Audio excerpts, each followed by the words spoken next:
시카고 팡세입니다. 신약 성경의 마지막에 나는 요한계시록이라는 책이 있습니다. 예수님의 제자가 되는 요한이 미래에 대해서 기록한 책입니다. 보통은 요한계시록이라 하지만은 그냥 계시록 혹은 묵시록이라 부르기도 합니다. 그 계시록 16장 16절에는 아마겟돈 전쟁이라는 명사가 나옵니다. 지역 이름입니다. 인류 최후의 전쟁터라 그렇게 표시되어 있습니다. 그것이 아마겟돈이죠. 지금까지 세계는 1차 대전, 세계대전, 2차 세계대전으로 온 세계가 적군과 아군을 나눠서 참 처절한 전쟁을 한 일이 있습니다. 3차 대전이 일어날까? 특별히 요즘은 우크라이나에서 심한 러시아와 유럽 간에 잘못하면 3차 전쟁이 일어난다는 그런 참 어려움을 금할 수가 없습니다. 전에 없던 큰 재앙이 일어날 겁니다. 그것은 무엇보다도 1차, 2차 대전보다는 지금은 각국이 다 핵무기로 준비되어 있거든요. 어떤 면에서는 인류가 초토화될 수 있을 것이다. 그런 전쟁을 아마 아마겟돈 전쟁이라 했을 겁니다. 사람은 종종 어려운 재앙이 있을 때는 그래서 그것을 겟돈 하고 말을 더 붙입니다. 여러분 요즘 미국 살면서 매미 겟돈이라는 말을 사용해 봅니다. 시카다 겟돈 이렇게 사용했죠. 매미가 어떤 매미입니까? 여름이 되면은 여름날 참 어떤 것은 어떤 사람들은 시끄럽다 그럴 거고 어떤 사람은 시원한 소리 이렇게 들리는 그런 매미 소리가 있습니다. 제가 어릴 때는 이 매미 한 마리 잡기 위해서 온 친구를 동원하고 잠자리 채로 그냥 잡던 기억이 납니다. 어째서 기를 쓰고 매미 한 마리 잡으려고 그렇게 야단스러운지 모릅니다. 한 마리 잡았다 하자. 그러면은 우선 잡지 못하는 친구하고 비교를 해서 나는 이거 잡았다 자랑거리가 있습니다. 그런데 어떡하 그 밤에 그냥 서랍 속에 넣어줍니다. 그 다음날 보면 죽어 있습니다.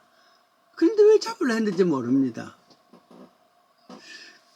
대구 시내에서는 매미 한 마리 잡기가 참 그래 어려운데 여름 방학을 맞춰서 외가인 하양으로 가면은 열차에서부터 매미 뗍니다.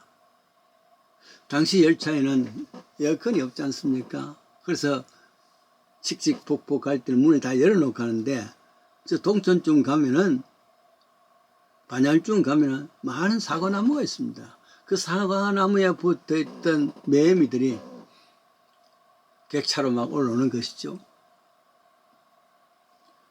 외가에는 사과나무 밭이 있습니다.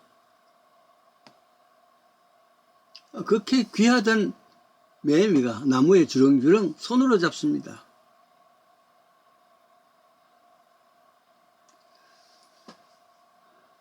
매미 이야기하는 것은 요즘 미국이 매미로 인해서 말이 아니란 말이죠. 그토록 귀하던 매미가 사과나무에 가지에 주렁주렁 붙어 있고 손으로 그냥 잡는 거예요. 얼마나 세상을 다 가진 것 같은 그런 기쁨이죠. 매미 이야기하는 것은 요즘 미국이 매미로 골치를 앓습니다. 내가 살고 있는 이곳도 우리 집이 앞뒤로 큰 너티나무가 있습니다. 이 나무 중심으로 해서 진짜 매미 갯돈이 야단할 만큼 떼들이 극성입니다.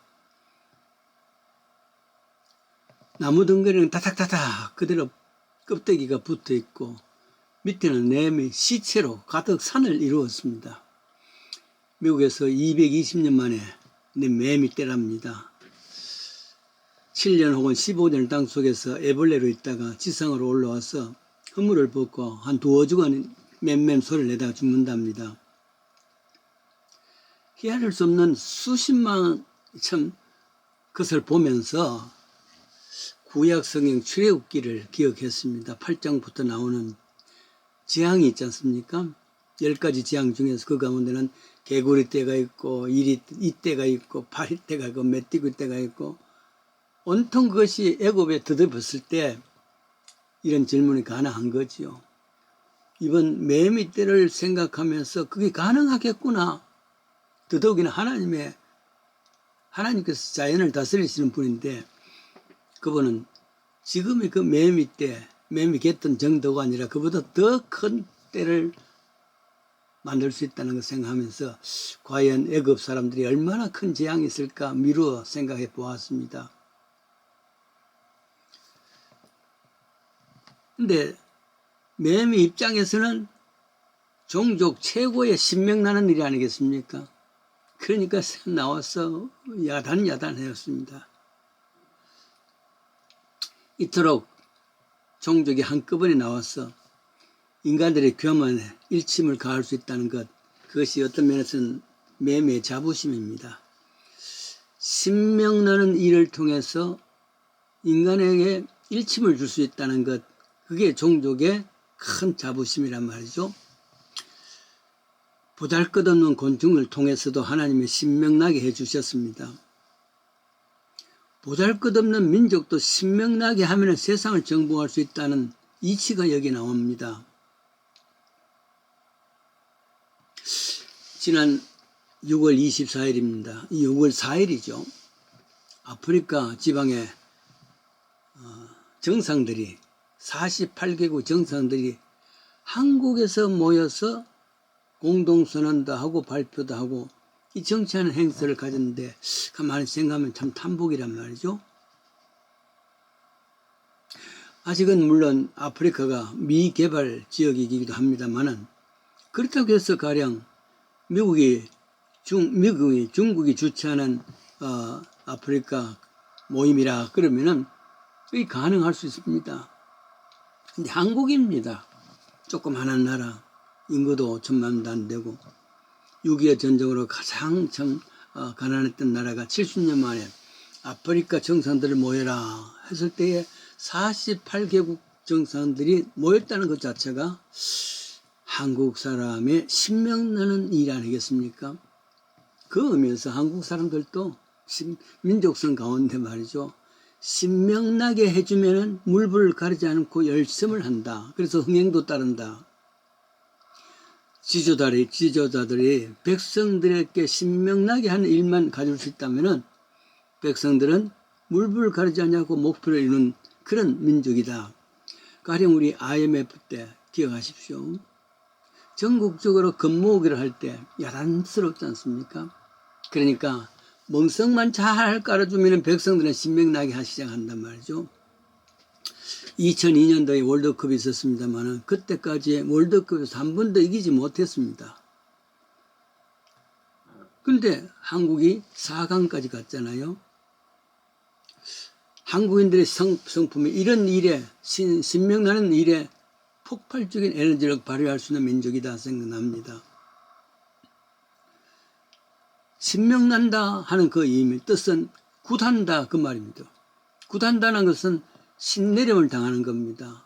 사람이 능력 이상으로 나타나는 그런 초능력이 나타난단 말이죠. 인간에게는 모든 이런 신기가 있습니다. 정작 그 신기가 있어도 멍석을 깔아줘야지 그게 나타나면 신명이 난단 말이죠. 믿음도 그러고 교회도 그러고 참 헌신도 그러합니다. 교회에는 교인들이 신명나게 봉사하고 헌신하는 자리를 마련해 주는 겁니다. 그 역할을 누가 하냐? 지도자지요. 목회자지요. 그러기 위해서는 그 목회자가 무슨 일이든지 소원 보낸 일에 앞장을 서서 보여줘야 돼. 리더십을. 감동을 줘야 된단 말이에요. 교인들에게 감동을 주면은 교인들은 신명나는 일에 헌신과 봉사에 전부를 다합니다. 교회마다 신명나는 일로서 정말 생각 이상의 큰 에너지를 통해서 하나님께서 우리에게 맡겨진 선교 사역, 교육의 사역을 잘 감당하십시다.